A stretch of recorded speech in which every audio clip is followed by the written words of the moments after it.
Dear friend, welcome to my channel. सबसे पहले हम ऑयल और वाइंडिंग इंडिकेटर का बेसिक प्रिंसिपल समझेंगे। फिर ट्रांसफार्मर के कूलिंग फैन कैसे ऑन ऑफ होते हैं, इसका सर्किट डायग्राम की मदद से सर्किट समझेंगे। अलार्म ट्रिपिंग का सर्किट कैसे होता है उसे समझेंगे।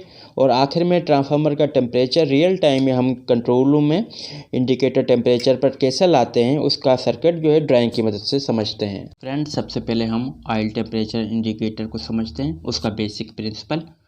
तो ये एक मैंने ट्रांसफार्मर शो किया हुआ है और ये ऑयल इंडिकेटर है।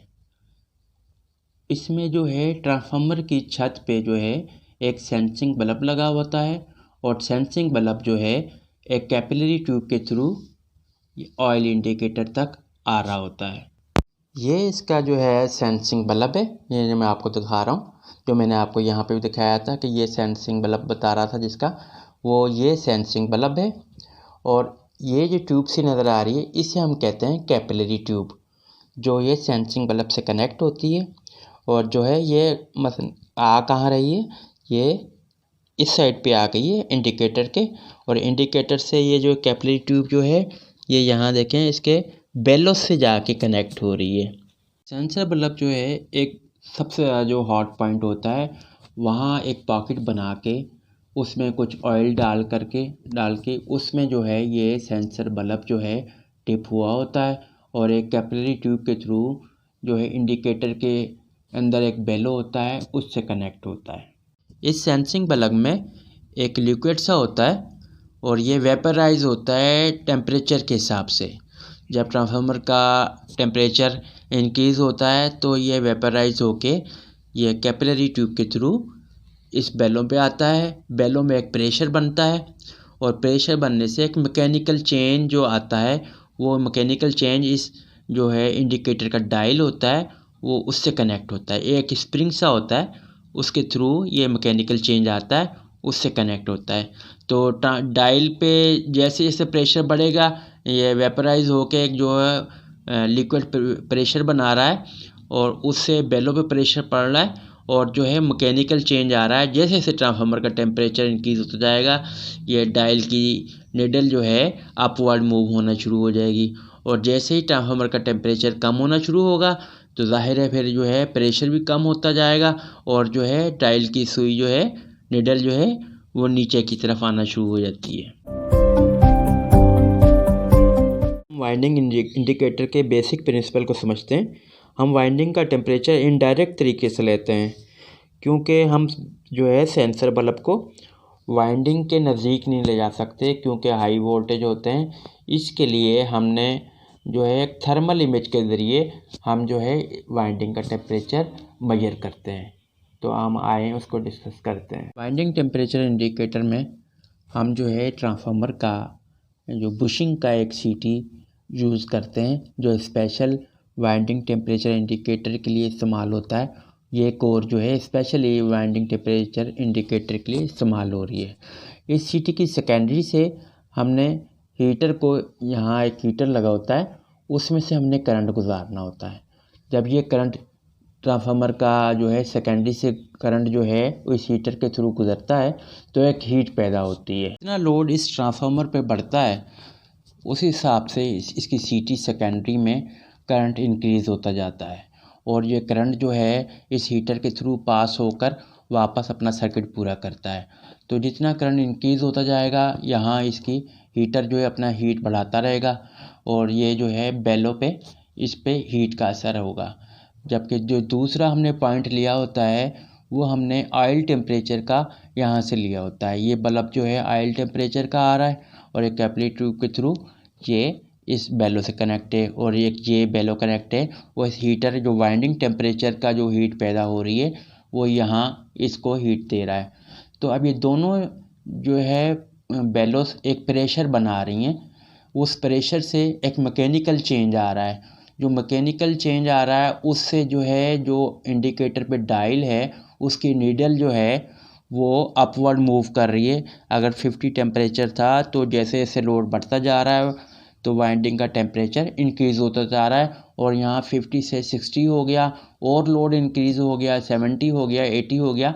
इस तरह जो है ये या अपना टेम्परेचर इंक्रीज़ होता जाता है। और जैसे ही आप ट्रांसफार्मर पर लोड कम होगा तो उस हिसाब से इस हीटर पे भी जो हीट देना कम कर देगा, और जो है ये यहाँ से ऑयल से जो प्रेशर एक डेवलप हो रहा था, वेपराइज हो के जो प्रेशर डेवलप हो रहा था स्पेलों पे, वो भी कम होता जाएगा, जिसकी वजह से इस जो है इंडिकेटर की डायल की नीडल है वो वापस बैकवर्ड मूव करेगी। इस तरह ये थर्मल इमेज बनती है कि हम जो है डायरेक्ट जो है वाइंडिंग टेम्परेचर के लिए बल्ब जो है हम वाइंडिंग के करीब नहीं लेके जाते, बल्कि सीटी सर्किट के थ्रू हम एक थर्मल इमेज बनाते हैं, एक हीटर से करंट गुजारते हैं, और वो जो है हीटर की वजह से एक हीट पैदा होती है, और जो ऑयल का इंडिकेटर का जो है टेम्परेचर का जो इनपुट मिल रहा है उसका बेलो और वाइंडिंग टेम्परेचर का जो बेलो है वो आपस में कनेक्ट होते हैं। उससे एक जो प्रेशर डेवलप हो रहा है वो स्प्रिंग के थ्रू ये डायल को जो है मूव करवा रहा है, उसकी नीडल को मूव करवा रहा है। तो ये इस तरह थर्मल इमेज बनती है। यहाँ आप देखें कि ऑयल टेम्परेचर में और वाइंडिंग टेम्परेचर में तकरीबन 10 डिग्री का फ़र्क होता है। ऑयल टेम्परेचर अगर 80 होगा तो उस टाइम पे ही वाइंडिंग टेम्परेचर जो है 90 होगा। और जो अगर आप एक और बात बता दूँ आपको कि जब ये पिकअप होता है, मतलब कि ये कह लें कि अगर ये हमने ये 55 पर है तो जब ये फ़ैन इसके 55 पे चलना शुरू हो जाते हैं टेम्परेचर पे, तो अब जब टेम्परेचर इसका 45 होगा तो फिर फ़ैन इसके ऑफ होंगे। अब आपको इस वीडियो से कोई नया सीखने को मिल रहा है, ये वीडियो आपको इन्फॉर्मेटिव लग रही है तो काइंडली प्लीज़ मेरे चैनल को सब्सक्राइब कर दें और वीडियो को लाइक करते हैं। इसमें आपको 160 MVA 220/132 kV के ऑटो ट्रांसफार्मर के फ़ैन सर्किट के बारे में डिस्कस करूंगा यहाँ पे। अब ये देखें, ये फ़ैन और जो है अलार्म है, ट्रिपिंग है, इसके जो कंटेक्ट हैं ये आउटपुट जो है ये इंडिकेटर कैसे निकालता है। ये असल में जो है मैकेनिकली थोड़ा सा इसकी इंटरलॉकिंग है। आप यहाँ देखें कि ये सफ़ेद सफ़ेद से जो हैं, आप इनकी मूवमेंट देखें कि जैसे मैं बढ़ाता हूँ तो ये पहले जो है सबसे पहले वाला ये वाला जो है कंटेक्ट मेक हो रहा है इसका, और उसके अभी ये दूसरा है, ये सेकंड जो है ये उसके बाद में जो है ये देखें मेक हो रहा है। और इसी तरह तीसरा जो ये कंटेक्ट है ये जो मैं यूज़ कर रहा हूँ, ये जो है पंप अगर ट्रांसफार्मर का हो, पंप हो तो उसके लिए इस्तेमाल होते हैं। और चौथा ये जो है अलार्म है, और उससे अगला ट्रिपिंग आ गया। तो ये मैकेनिकली इस तरह सेट किए होते हैं कि सबसे पहले जो है ये फर्स्ट जो है फ़ैन ग्रुप 1 के लिए इस्तेमाल हो रहा है, और ये दूसरा जो है फ़ैन ग्रुप 2 के लिए। जैसे फ़र्ज़ करें कि फ़ैन ग्रुप 1 में 4 फ़ैन हैं और जो है फ़ैन ग्रुप 2 में कहें कि 3 फ़ैन हैं। तो इसी तरह आगे पंप भी है, ट्रिपिंग भी है।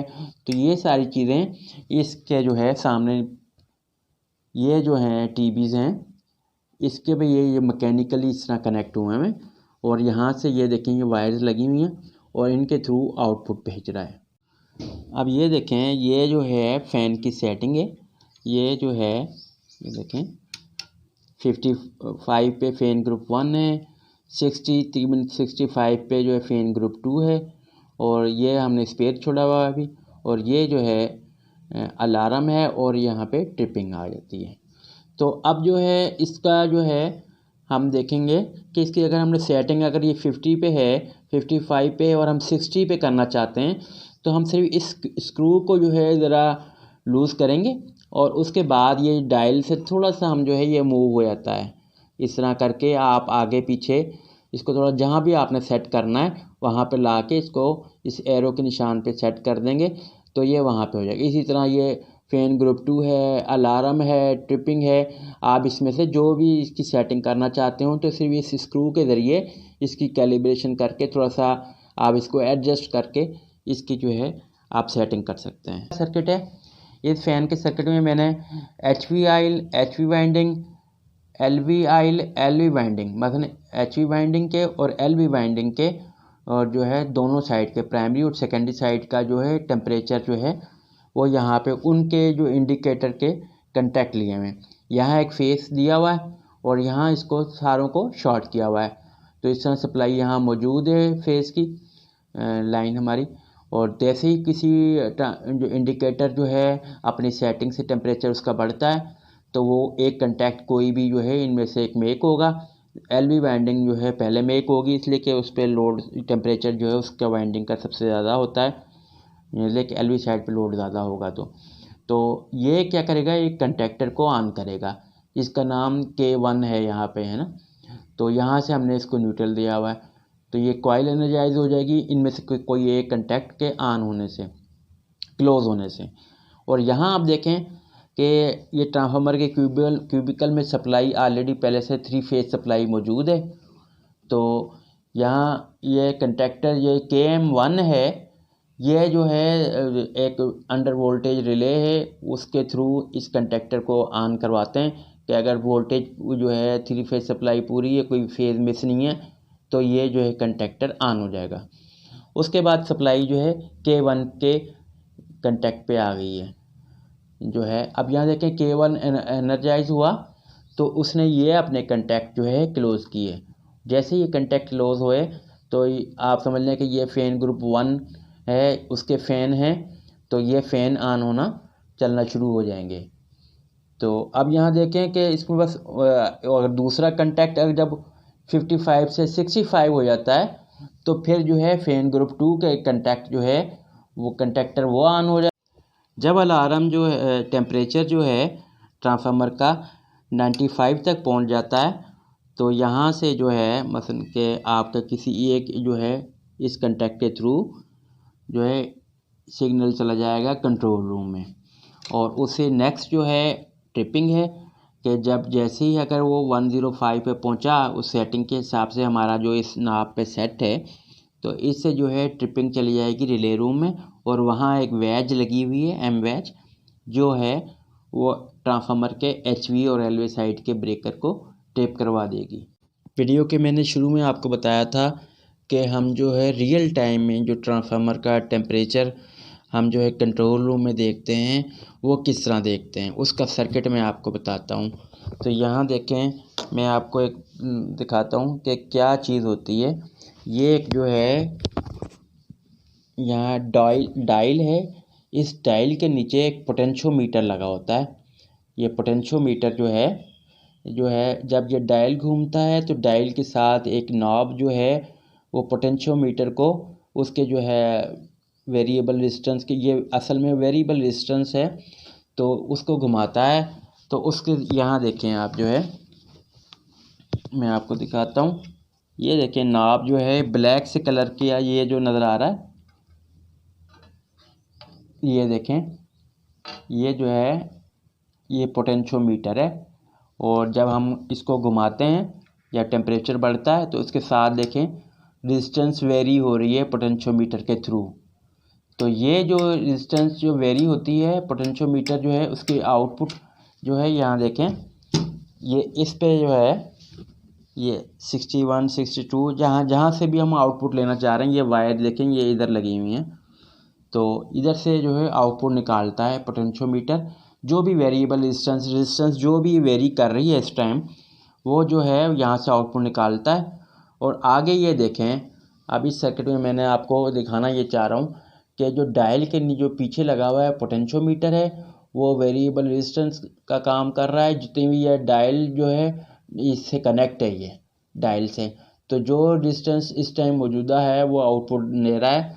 वो यहाँ एक जो है व्हीट स्टोन ब्रिज है, ये कंट्रोल रूम में इंडिकेटर लगा हुआ है जो रियल टाइम हम टेम्परेचर देख रहे हैं उसका ये सर्किट है। और ये व्हीट स्टोन ब्रिज को कहते हैं। ये जो है रेजिस्टेंस को जो है टेम्परेचर में कन्वर्ट करके आपको डिस्प्ले करेगा जो है इंडिकेटर में जो है वहाँ पे। तो फ्रेंड, अगर आपके नॉलेज में कुछ इजाफा हुआ, इससे कुछ नया सीखने को मिला, तो काइंडली मेरे चैनल को सब्सक्राइब कर दें, वीडियो को लाइक कर दें। थैंक्स।